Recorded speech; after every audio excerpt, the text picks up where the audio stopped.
कोई भी आ जाओ।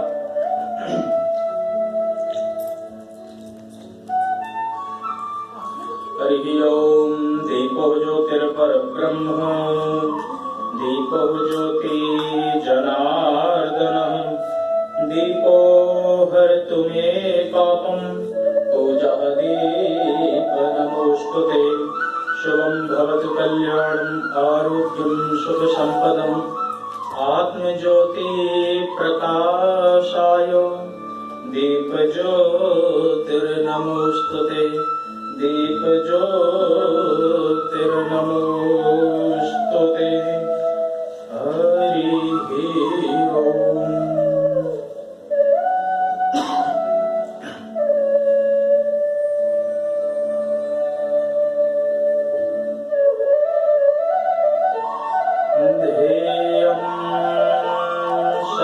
परिभवन्नमभीष्टदोहम्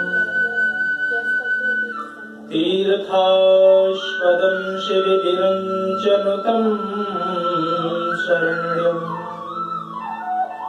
भृत्यार्तिहं प्रणतपालभवाब्धिपोतम् वन्दे महापुरुषते चरणारविन्दम्। वंशी विभूषितकरः नवनीरदाभः पीताम्बरः गरुडबिम्बफलाधरोष्ठम् पूर्णेन्दुसुन्दरमुखादरविन्दनेत्राः कृष्णात् परं किमपि तत्त्वमहं न जाने। नारायणं नमस्कृत्यं नरं चैव नरोत्तमं देवीं सरस्वतीं व्यासं ततो जयमुदीरयेत्। भक्ति भक्त भगवन्ति गुरु चतुर्नाम बपुएक इनके पग बंधन किए सुनाशत विघ्न अनेक।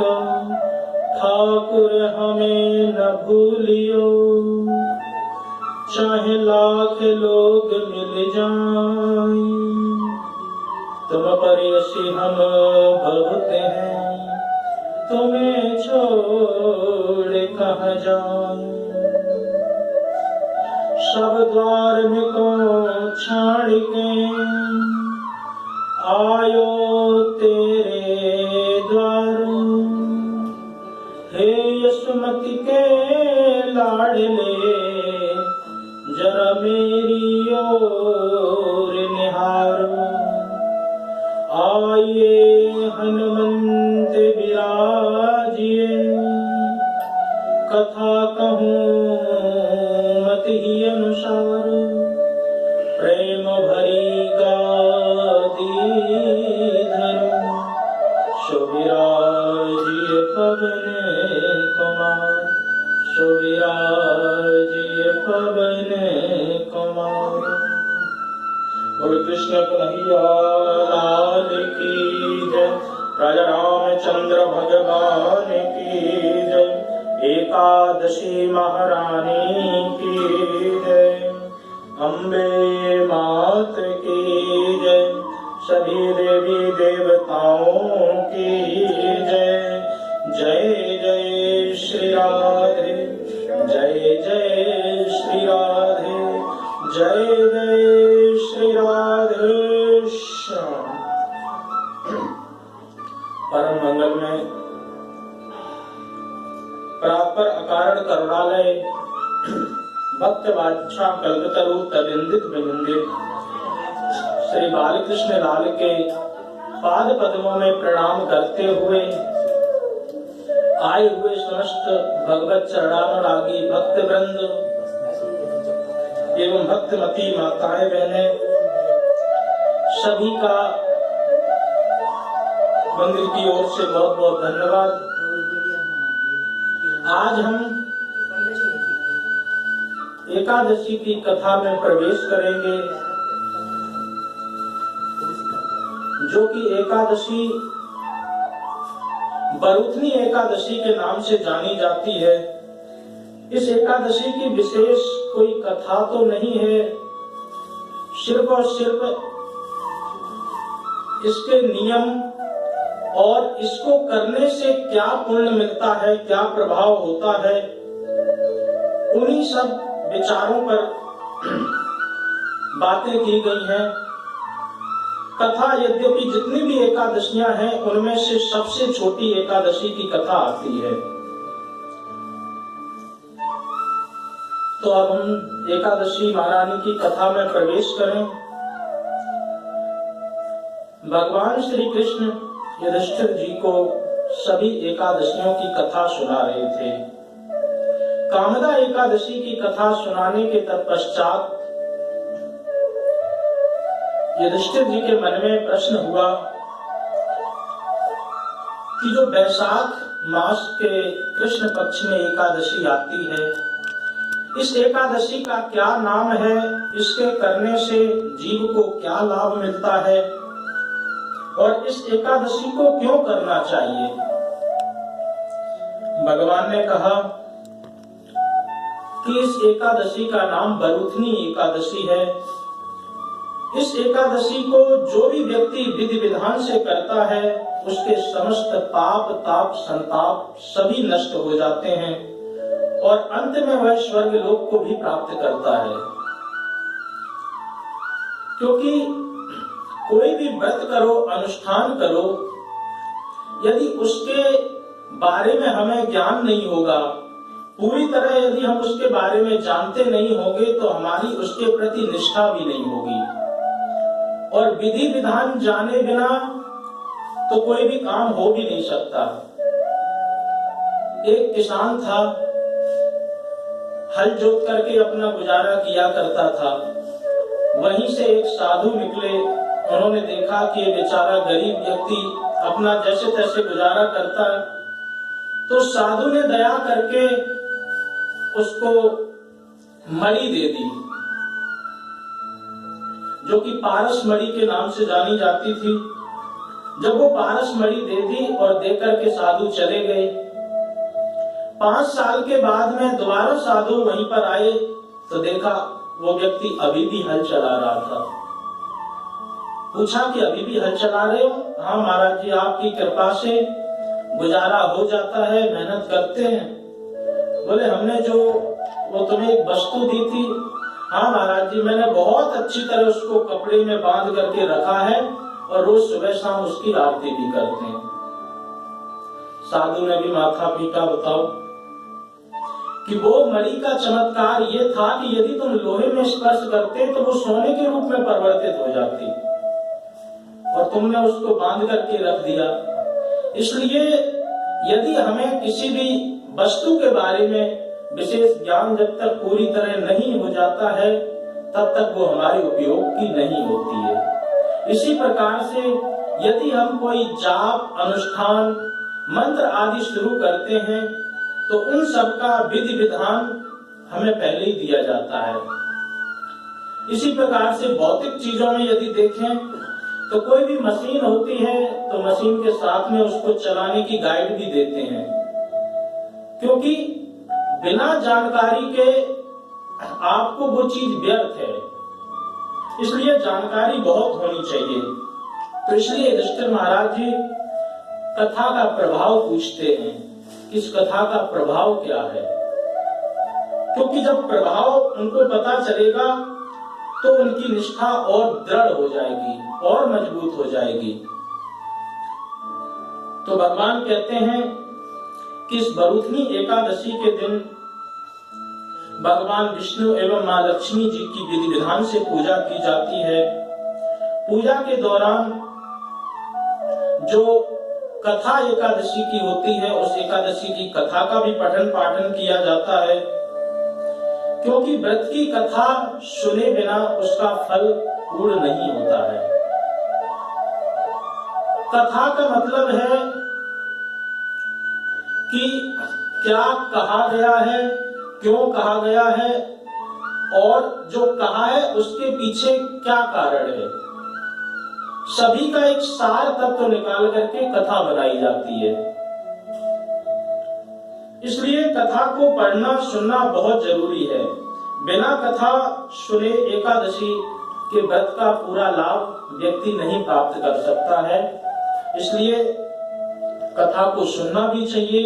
सुनने का समय कहीं ना मिले तो स्वयं वाचन करना चाहिए, क्योंकि श्रेष्ठ मुत्तर उत्तमम, स्वयं वाचन करे वो सबसे श्रेष्ठ है। सुन ले तो उसका थोड़ा सा प्रभाव कम हो जाता है। न सुन सकता है न पढ़ सकता है तो फिर वो सिर्फ और सिर्फ पूजा तक ही उसका विधान होता है। जो पूजा की है उसका फल जरूर मिलेगा, लेकिन अन्य चीजों से, उसकी जानकारी से, उसके ज्ञान से वो वंचित रह जाएगा। इसलिए तो हम आज की एकादशी में प्रवेश करें। एक बार भगवान श्री कृष्ण ने वरुथनी एकादशी का महात्म धर्मराज युधिष्ठिर जी को बताया। कहा कि प्राचीन काल में नर्मदा नदी के तट पर राजा मानधाता नामक राज्य किया करते थे। ये नर्मदा नदी भारत की एक प्रमुख नदी है।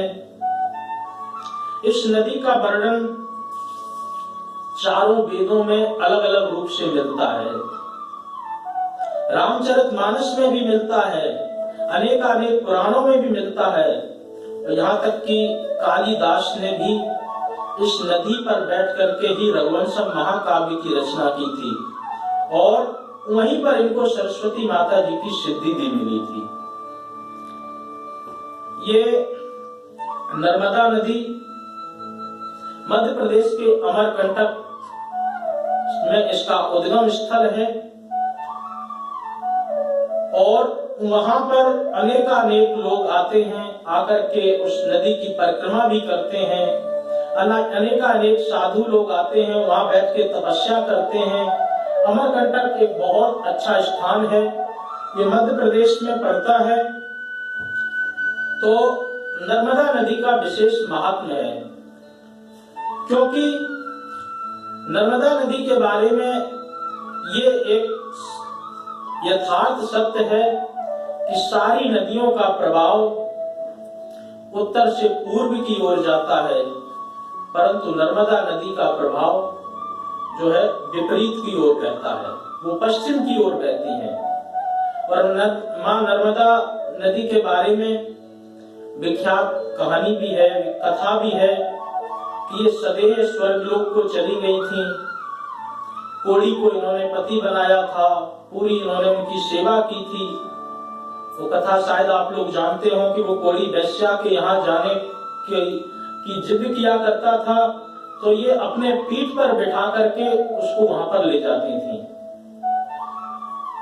तो इस वजह से इनका जो पतिव्रत सतीत्व था, इसके प्रभाव से ये सदैव वैकुंठ की ओर चली गई, स्वर्ग की ओर चली गई। जब स्वर्ग की ओर पहुंची तो पहुंच करके कहा कि तुमने समस्त सुख यहाँ संसार के अभी नहीं भोगे हैं, अभी तुमको जो जो कार्य अधूरे हैं उन सबको पूर्ण करना पड़ेगा, तो उसके बाद में ही तुम यहाँ पर स्वर्ग में रह सकती हो। तो नर्मदा नदी जी वहां से अपना उद्गम स्थल प्रारंभ किया, और करते हुए भारत के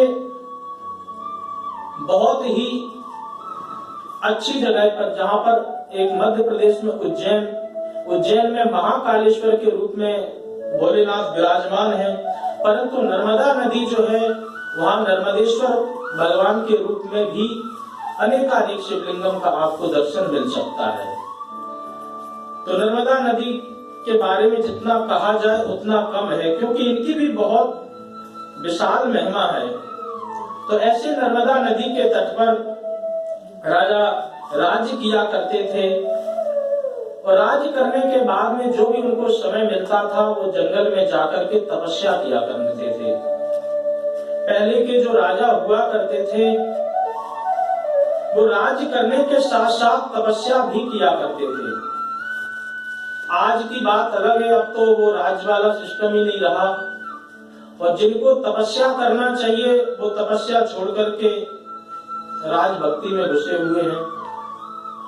तो इसलिए तपस्या करना प्रत्येक व्यक्ति के लिए अनिवार्य है। ये कभी भी विचार नहीं करना चाहिए कि जब वो हमारा समय आएगा तभी हम तपस्या करेंगे। तपस्या के लिए सबसे अच्छा युवा अवस्था ही होती है, क्योंकि इस युवा अवस्था में आप अनेकानेक विभिन्न प्रकार के आसनों के माध्यम से तपस्या को पूरी तरह एकदम तप की जो कसौटी है उस पर खरा उतार सकते हैं। दानम दरिद्रस्य विमोक्ष नित्यम यूनाम तपो ज्ञान बताम च मौनम।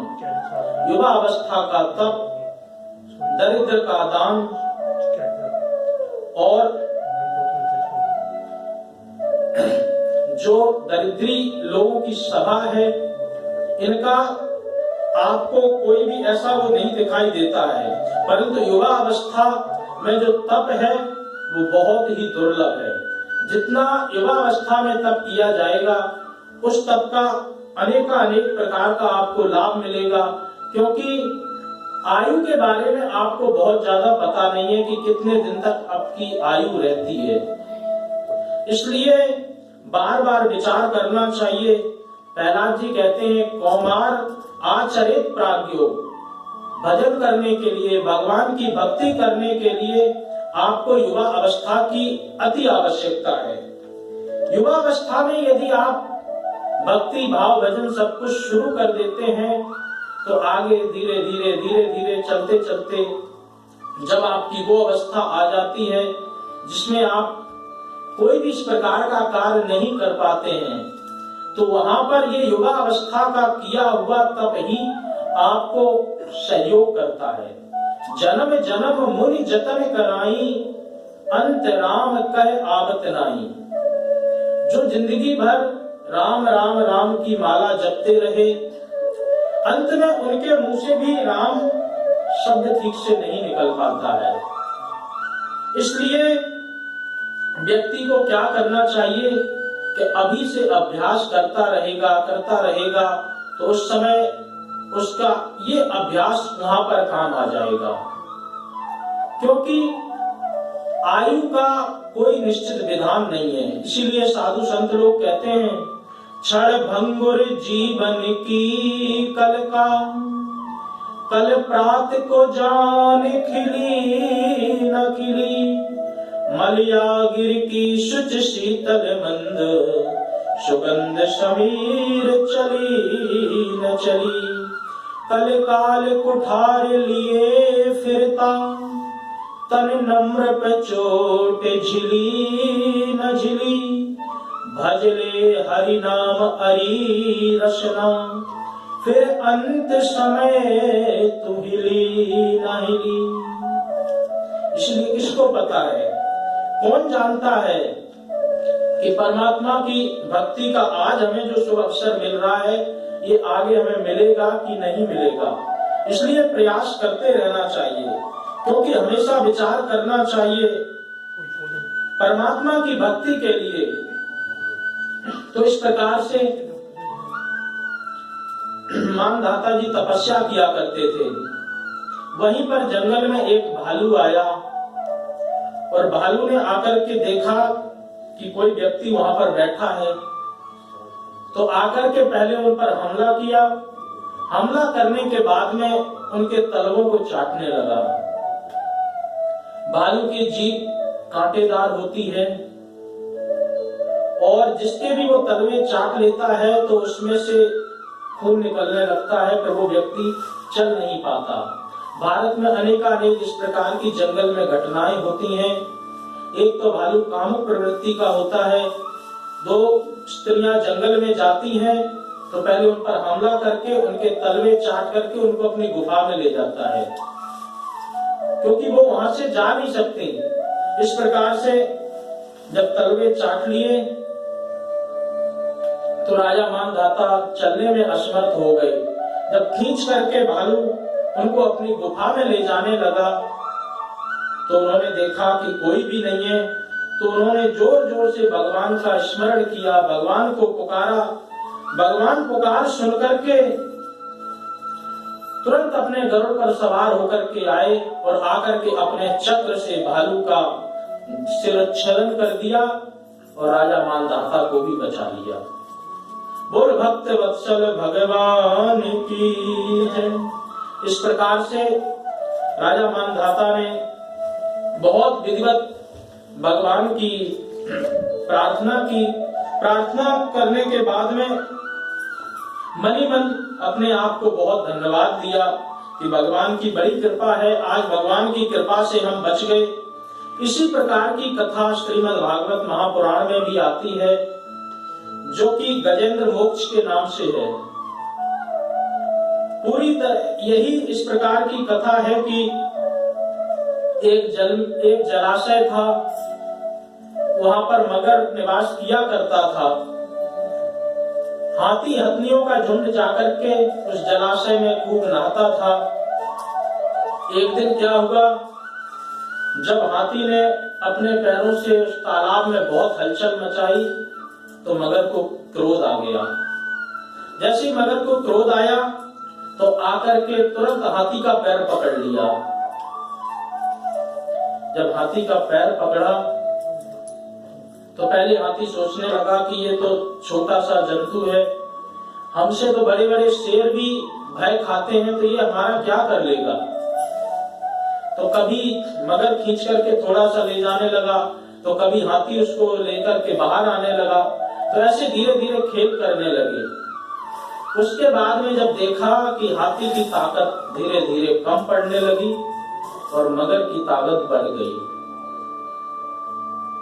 और धीरे धीरे वो खींच करके और अंदर की ओर ले जाने लगा, तो हाथी ने अपनी हथनियों से कहा कि अब ये लगता है कि हमको नीचे लेकर के ही जाएगा, प्रयास करो। तो एक ने दूसरे के सूंड में बसा करके हाथी को खींचने का बहुत प्रयास किया, परंतु हाथी को नहीं खींच पाए। जब हाथी को नहीं खींच पाए तो हथनियों ने सोचा कि अब हम क्या करें, यहाँ बैठे बैठे क्या करेंगे। तो धीरे धीरे हथनियां जाने लगी।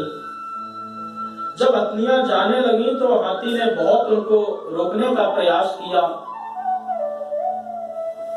कहा कि जब हम तुम्हारे झुंड में तुम्हारे साथ रहते थे तो हम सब मिलकर के खूब आनंद किया करते थे। आज जब हम इस मुसीबत में फंस गए हैं तो हमें छोड़ करके तुम सब जा रहे हो। हथनियों ने एक भी बात नहीं सुनी। हाथी को बैराग आ गया और यथार्थ जिंदगी जो होती है उस पर वो विचार करने लगे। नानक जी बहुत सुंदर बात कहते हैं, प्रीतम जान लियो मन माही, अपने सुख से ही जग बांध्यो, को काऊ को नाही। प्रीतम जान लियो मन माही, सुख में आन सबई मिल बैठत, रहत चहु दिस घेरे। विपत पड़ी सबई संग छाड़त, को न आवत मेरे। प्रीतम जान लियो मन माही। हाथी को पूरी तरह बैराग हो गया। समझने लगा कि जब विपत्ति आती है तो कोई किसी का साथी नहीं होता है, सब कोई छोड़ करके चल देते हैं। व्यक्ति को यहाँ पर समझ में तो आ जाता है कि माँ बाप इतनी प्रसन्नता से बच्चों को पालते हैं, बड़ा करते हैं, उसके बाद में धीरे धीरे बच्चे हाथ से जाने लगते हैं तो उनको थोड़ा सा समझ में तो आता है, परंतु इस माया के जंजाल से वो समझ नहीं पाते। ये प्रत्येक व्यक्ति का यथार्थ सत्य है कि सुख में आपके साथ में प्रत्येक व्यक्ति खड़ा रहता है, और जब दुख की विपत्ति आती है तो धीरे धीरे सब अपने आप पीछे पीछे खिसकने लगते हैं। इसलिए प्रत्येक व्यक्ति को इन सब बातों पर भी विचार करना चाहिए। जब ऐसा विचार आ जाए तो उसको वैराग्य की ओर मुड़ जाना चाहिए। वैराग्य की ओर जब व्यक्ति मुड़ जाएगा तो फिर उन सबके प्रति उसका जो मोह है उससे धीरे धीरे नाता टूटने लगेगा। तो ऐसा ही हाथी का हुआ। हाथी ने जब तक उनके प्रति उसका आस थी तब तक तो खूब उनको बुलाने का प्रयास किया, परंतु जब कोई नहीं आए तो तीव्र उसको वैराग हुआ और वैराग होकर के परमात्मा की पुकार करने लगा। परमात्मा की पुकार करते हुए उसने किसी भी भगवान का नाम नहीं लिया। ओम नमो भगवते तस्मै यत्किंचिदात्मकं पुरुषाय यद्बीजाय परेशाय विधीमहि। किसी भी देवी देवता का नाम नहीं लिया। ओम नमो भगवते तस्मै। जो भी भगवत्ता है, जिन लोगों के पास भी भगवत्ता है, उन सबको हम प्रणाम करते हैं, उन सबको हम अपनी रक्षा के लिए पुकारते हैं। परंतु ब्रह्मा जी भी खड़े देखते रहे, शंकर जी भी खड़े हैं, अनेकानेक देवता भी खड़े हैं, कोई भी आगे नहीं बढ़ रहा कि हमारा नाम तो ले ही नहीं रहा। विष्णु भगवान ने देखा तो तुरंत अपने गरुड़ पर सवार होकर के उसको बचाने के लिए चल दिए। बोले कि इसने किसी का नाम नहीं लिया तो मतलब मेरा नाम लिया है। सर्वदेव नमस्कारा केशवम प्रतिगच्छति। सारे देवी देवताओं का प्रणाम किया हुआ भगवान श्री हरि नारायण को ही तो जाता है।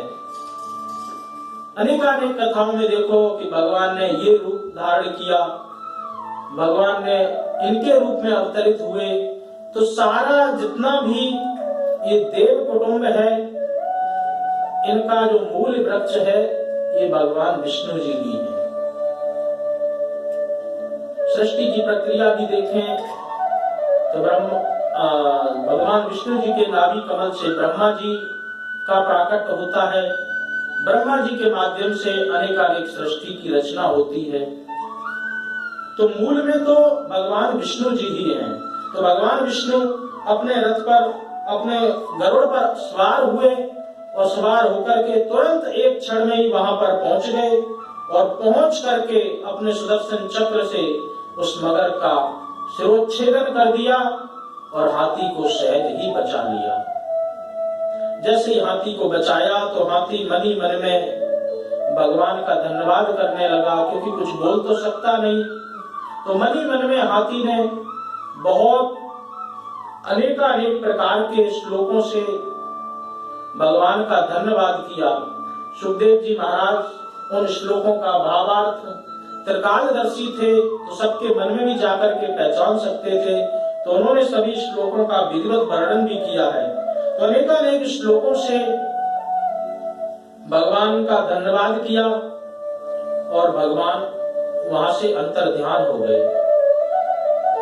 हाथी को पूर्ण वैराग हुआ और वैराग होने के बाद वो भी अपने जंगल में चला गया। ये हाथी और कोई नहीं बल्कि युद्धन नाम का राजा था। एक बार अगस्त मुनि वहां से रास्ते से आ रहे थे, प्रणाम नहीं किया तो श्राप दे दिया कि बहुत ज्यादा हाथी की तरह घूमते रहते हो, जाओ तुम मेरे श्राप से हाथी ही बन जाओ। जो मगर था वो हुहु नाम का गंधर्व था। देवल ऋषि तपस्या कर रहे थे जल में खड़े होकर के, तो आकर के उसने पांव पकड़ लिया। और जैसे ही पांव पकड़ा तो महाराज जी तो घबरा गए और पांव पकड़ के बोला, महाराज जी दंडोत। अब महाराज जी को क्रोध आ गया तो उन्होंने भी श्राप दे दिया, तू सबके पांव पकड़ रहा है, जा तू मगर बन जा। विचार करो, एक ने पांव पकड़े तो वो हाथी बन गया, नहीं एक ने जो पांव पकड़े तो वो मगर बन गया, और एक ने पांव नहीं पकड़े तो वो हाथी बन गया। अब आम आदमी यही सोचेगा कि पैर पकड़े कि ना पकड़े। पकड़े तो फिर मगर बनना पड़ता है, ना पकड़े तो हाथी। तो इसलिए परिस्थिति पर विचार करना चाहिए। महाराज जी ट्रेन में जा रहे हो, आप पांव पकड़ के बैठ जाओ, नहीं नहीं महाराज जी आशीर्वाद देकर के ही जाना पड़ेगा। उधर ट्रेन आवाज दे दे चलने लगे तो बताओ ऐसे टाइम पे आशीर्वाद निकलेगा। महाराज आप बहुत अच्छी मिठाई बना कर खिलाए, महाराज ये तो आपको खानी पड़ेगी। वो कहें डॉक्टर ने पहले ही मना कर दिया है कि अगर खाई तो फिर हम जिम्मेदार नहीं है, शुगर तुम्हारी इतनी बड़ी है। अरे अरे मेरी इतनी भावना है, ये सब है। तो ऐसा हम दुराग्रह नहीं कर सकते हैं। जब दुराग्रह करते हैं तो परेशानी बढ़ जाती है, तो उनके मुख से आशीर्वाद नहीं बल्कि श्राप निकलते हैं। तो इसलिए परिस्थिति का विशेष विचार करना चाहिए। बहुत इंद्रद्युम्न नाम का जो राजा था, वो हत्ती जब बना तो उसने बहुत प्रार्थना की, क्या करें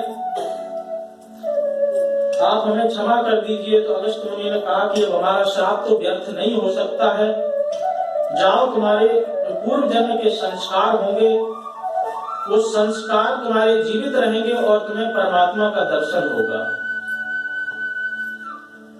अब जो हूहू नाम का गंधर्व था वो भी कहने लगा, महाराज हमारी तो ये ड्यूटी है, इंद्र के सभा में जो हाहा हूहू नाम के जो गंधर्व होते हैं उनका यही काम है लोगों का मनोरंजन करते।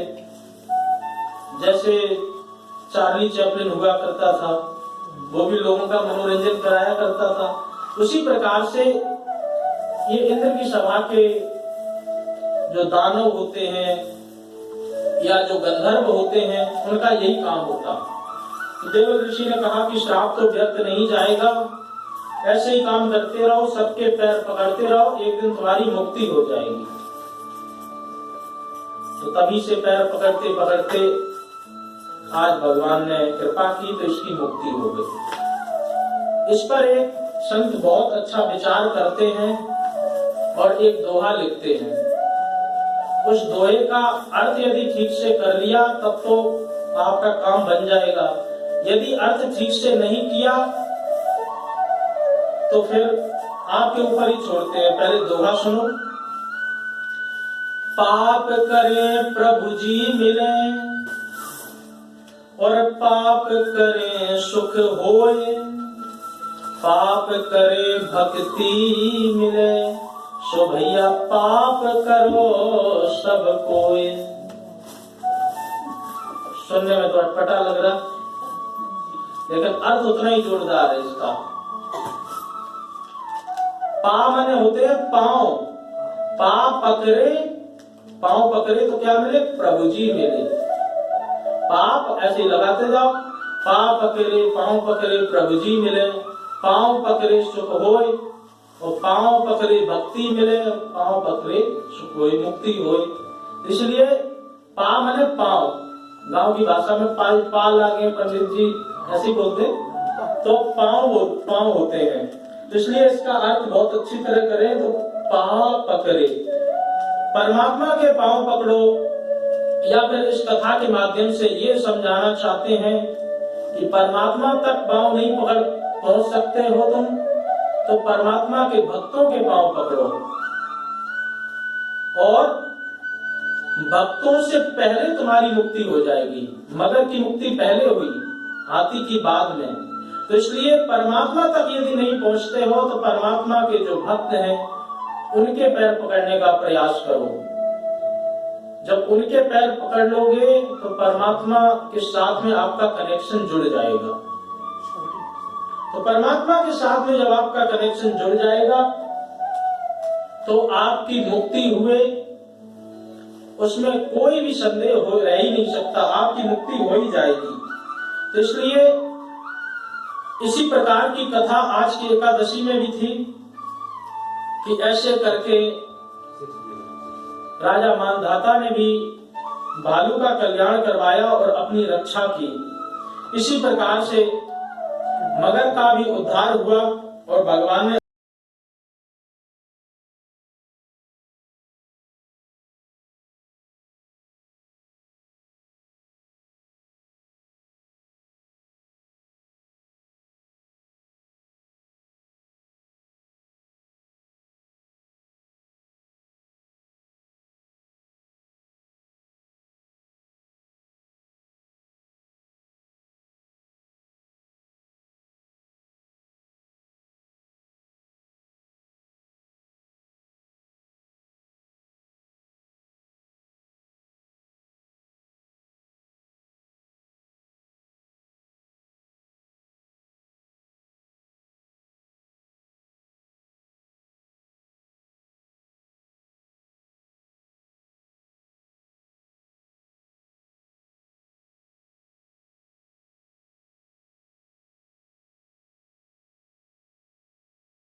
पिता हुए।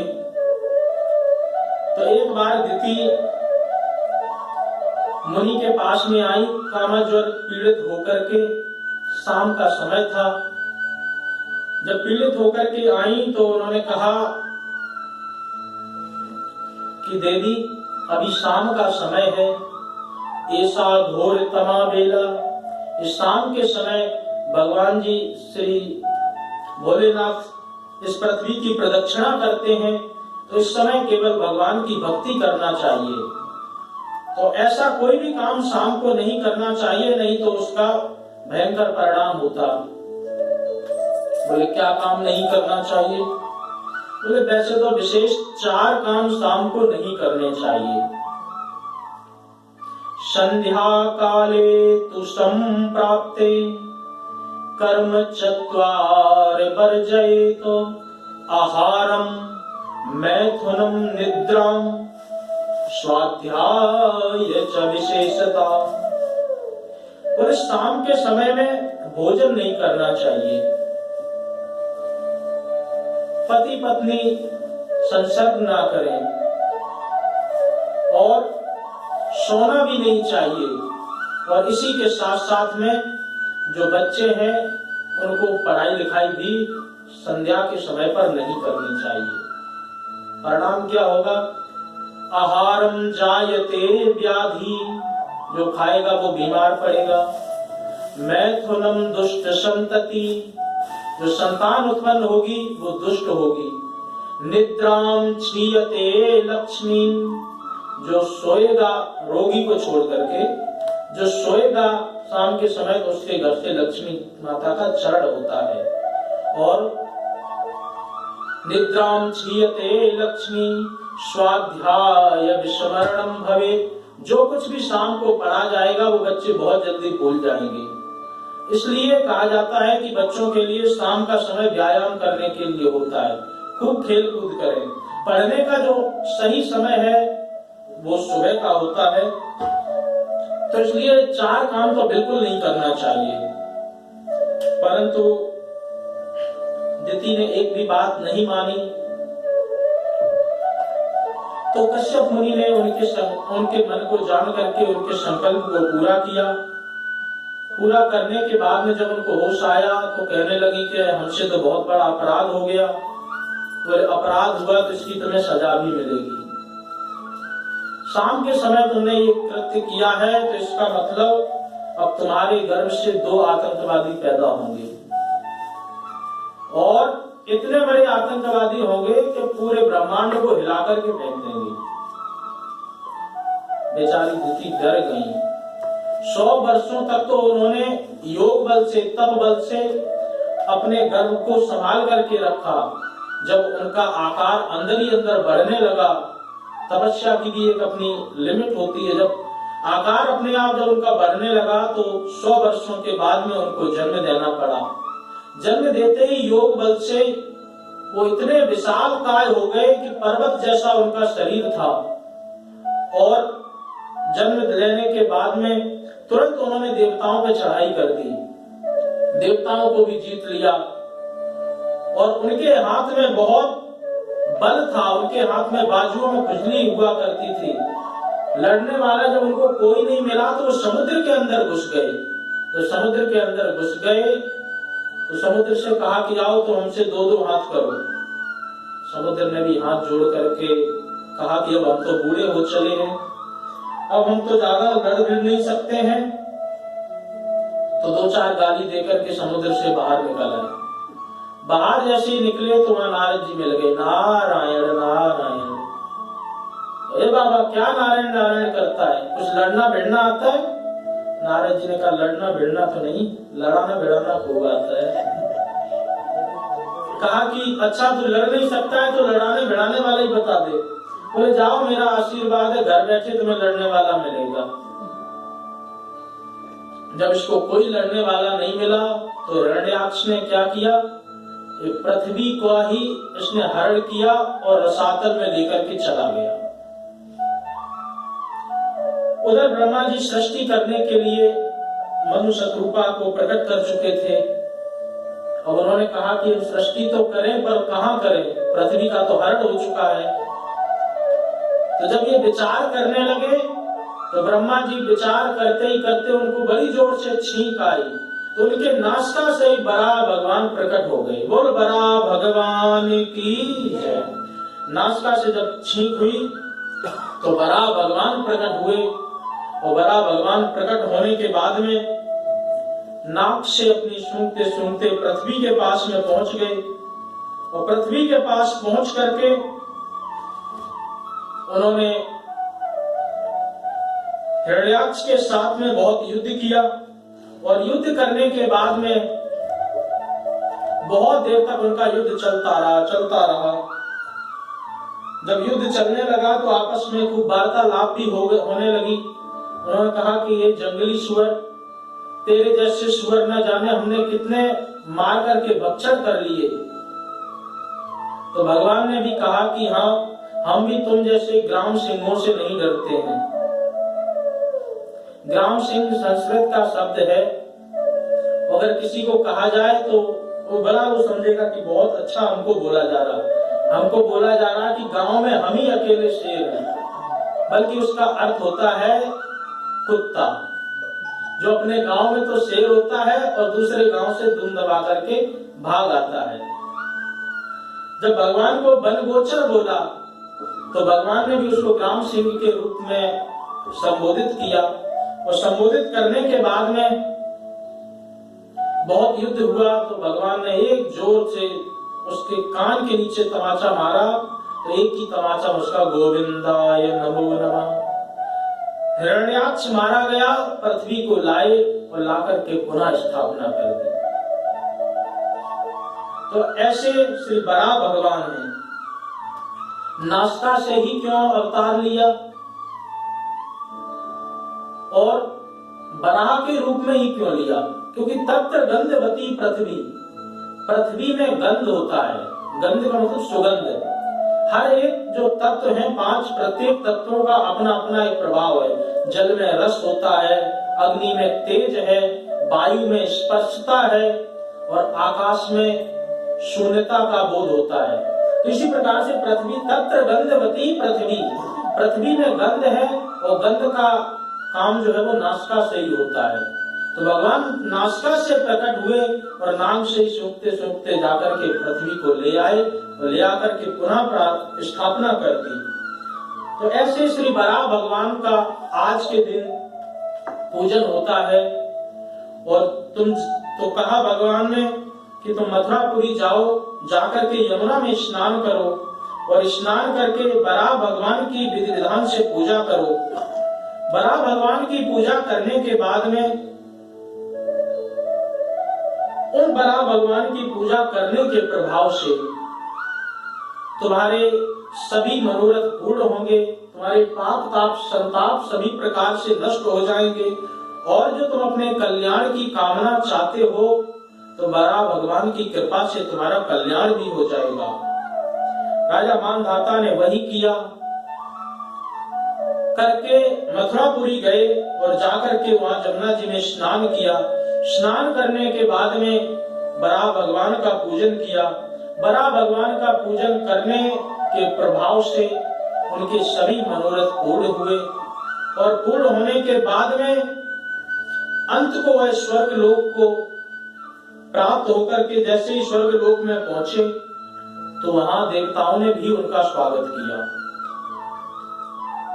तो ऐसे श्री मानधाता जी, ये मानधाता जी भगवान राम के ही वंशज हैं। जैसे सगर, अंशुमन, ये आदियाद हुए, इन्हीं प्रकार से एक मानधाता जी हुए। इनका भी बहुत बड़ा प्रताप है, सारी पृथ्वी को इन्होंने जीत लिया था। अंत में मथुरा में जाकर के जब लवणासुर के साथ में इनका युद्ध हुआ तो वहां इनको वीरगति को प्राप्त होना पड़ा।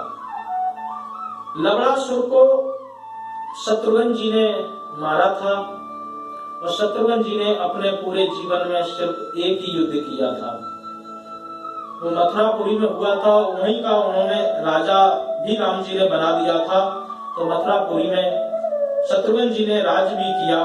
तो ऐसे श्री मानधाता जी का कल्याण हो गया और कल्याण होकर के वो स्वर्ग लोक को भी प्राप्त हुए। प्रत्येक व्यक्ति को अपने अंतिम क्षणों का बहुत विचार करना चाहिए, क्योंकि अगर आपका अंत ठीक हो गया तो मान लो आपका सब कुछ ठीक हो गया। अंत ठीक कैसे होता है? जब हम अंत के लिए अभी से विचार करेंगे तभी हमारा अंत ठीक हो पाता है। नहीं तो कई बार क्या होता है कि विचार भी करते रहते हैं, विचार करते करते वहां तक पहुंच भी जाते हैं और अंत समय में जरा सी त्रुटि होती है, काम सारा बिगड़ जाता है। जड़ भरत जी की कथा, सब कुछ छोड़ छाड़ करके जंगल में गए, वे तपस्या करेंगे। हिरनी के बच्चे से ऐसा लगाव हुआ कि अगले जन्म में उनको हिरण बन के ही आना पड़ा। हिरण जब बन करके आए, तब तपस्या थी उनके पास में, तो तपस्या के बल से हिरण देह भी त्याग दी, अंगरा गोत्री ब्राह्मण के घर में जन्म लिया। तो जन्म लेने के बाद में उन्होंने पागल वाली वृत्ति अपना ली कि लोग आज पागल समझेंगे, शादी ब्याह नहीं करेंगे तो हम किसी चक्कर में नहीं फंसेंगे, तो नहीं फंसेंगे, जल्दी हमारी मुक्ति भी हो जाएगी। तो इसलिए अंत का विचार बहुत धीर गंभीरता से करना चाहिए। कैमरा वाला होता है और कैमरा वाले पे जब वो आपकी फोटो लेता है तो यदि बिना बताए कई बार ऐसी फोटो ले लेता है तो बहुत अच्छी आ जाती है। उसके बाद कितना भी वो आपको सच संवरने के लिए कहे, उस प्रकार की फोटो नहीं आती है। तो इसी प्रकार से परमात्मा की कृपा हो जाए तो उसकी मुक्ति सहज हो जाती है। और नहीं तो कितना भी करने का प्रयास करो, कितना भी सच संवरने का प्रयास करो, जैसे फोटो अच्छी नहीं आती है उसी प्रकार से आपकी मुक्ति में भी संदेह रहता है। तो इसलिए बार बार विचार करना चाहिए, क्योंकि जितनी भी योनियां हैं 84 लाख योनि में केवल मनुष्य योनि को ही मुक्ति का एक सहज रूप माना गया है कि अपने मुक्ति से, अपने भक्ति के माध्यम से अपनी मुक्ति को सहज ही कर सकता है। अन्य जितनी भी योनि है सभी योनि भोग वासना वाली योनि है, परंतु मनुष्य योनि में एक बुद्धि विशेष प्रधान है। निद्रा भोजन भोग भय ये नर पशु समान, ज्ञान अधिक एक नरन में, ज्ञान बिना पशु जान। केवल ज्ञान ही तो ये है, ज्ञान मस्ति समस्तस्य विषय जंतु गोचरे। ज्ञान के लिए व्यक्ति जितना अग्रसर होगा बुद्धि उतनी उसकी तीव्र होगी। जब उसकी बुद्धि तीव्र होगी तो वो आहार के माध्यम से अपनी बुद्धि को सात्विक रखने के साथ साथ भगवान की भक्ति करने के साथ साथ अपनी मुक्ति सहज ही कर सकता है। प्रत्येक व्यक्ति के ऊपर है कि यदि अपनी मुक्ति का मार्ग ढूंढना चाहता है तो भगवान की शरण ले। भगवान की शरण लेने से उसको दिशा निर्देश अवश्य मिल जाता है। मुक्ति के भी 3 सहज उपाय हैं। ज्ञान के माध्यम से कर लो, भक्ति के माध्यम से कर लो, निष्काम कर्मयोग के माध्यम से कर लो। ज्ञान के माध्यम से मुक्ति करने का मतलब है कि पहले उस लेवल तक पहुंचो। जब पहुंच गए तो पहुंचने के बाद में आप सीधा रास्ता जो है आपका उसी पर आपको चलना पड़ता है और इस माध्यम से आप जल्दी अपनी मुक्ति को पा लेते हैं। परंतु ये रास्ता उलझन वाला भी होता है, क्योंकि कई बार ज्ञान में व्यक्ति को अपमान भी आ जाता है। जब उसको अपमान आता है तो फिर काम बिगड़ जाता है। ये जो ज्ञान का मार्ग है ये बंदर के बच्चे की तरह समझना चाहिए। बंदर के बच्चे को जैसे ही उछलना कूदना आ जाता तो कभी इस डाली पे कभी उस डाली पर ऐसे कूदने लगता है। इसी प्रकार जब ज्ञान व्यक्ति को आ जाता है तो उसके साथ साथ में कहीं ना कहीं अभिमान की भी गंध आने लगती है। तो दूसरा है भक्ति योग। भक्ति योग को बिल्ली के बच्चे की तरह समझें। बिल्ली का जो बच्चा होता है वो अपने आप को पूरी तरह बिल्ली को समर्पित कर देता है कि बिल्ली उसकी कहीं भी उसको उठा करके ले जाए। जो बिल्ली के दांत दूसरे को चीर फाड़ कर सकते हैं वो ही अपने बच्चों को उन्हीं दांतों से उठाती है, परंतु उन पर खरोंच भी नहीं आती। इसी प्रकार से अपने आप को यदि भक्त बनाना चाहते हो तो परमात्मा के हाथ में अपना हाथ दे दो, क्योंकि तुम खुद परमात्मा को पकड़ने के लिए जाओगे तो हो सकता है कि बीच रास्ते में तुम्हारा हाथ उनके हाथ से छूट जाए। इसलिए पूरी तरह समर्पित भाव दे दो परमात्मा को, तो परमात्मा जैसे बिल्ली अपने बच्चे को उठा करके दूसरे गंतव्य पर पहुंचा देती है, उसी प्रकार परमात्मा अपने भक्त का हाथ पकड़ करके उसके मोक्ष के मार्ग तक उसको पहुंचा देते हैं। तीसरा निष्काम कर्म योग है। निष्काम कर्म योग की परिभाषा गीता में दी हुई है कि कर्मण्येवाधिकारस्ते मां फलेषु कदाचन मां कर्म फल हेतु भूर्मा ते संगोष्ठ कर्मणि। काम पर ही ध्यान दो। फल क्या है कि फल जो भी मिलना होगा वो परमात्मा के ऊपर छोड़ दो। फल के लिए अगर आप विचार ही ना करें और चुपचाप अपना काम करते रहें, ऐसे काम को निष्काम कर्मयोग कहा जाता है। तो ये तीन तरीके हैं व्यक्ति को अपने मुक्ति के मार्ग को प्राप्त करने के लिए। उसके बाद में चौथा क्या होता है कि परमात्मा की यदि कृपा हो जाए तो सहज ही मुक्ति हो जाती है, फिर कुछ सोचने विचारने की भी जरूरत नहीं है। परमात्मा की कृपा किस रूप में होती है? परमात्मा की कृपा होती है साधु संतों के रूप में। साधु संत आते हैं, आकर के अपने ज्ञान के माध्यम से आपके मन पर वार करते हैं। जब वो अपने ज्ञान के माध्यम से आपके मन पर वार करते हैं तो फिर आपको समझ में आता है।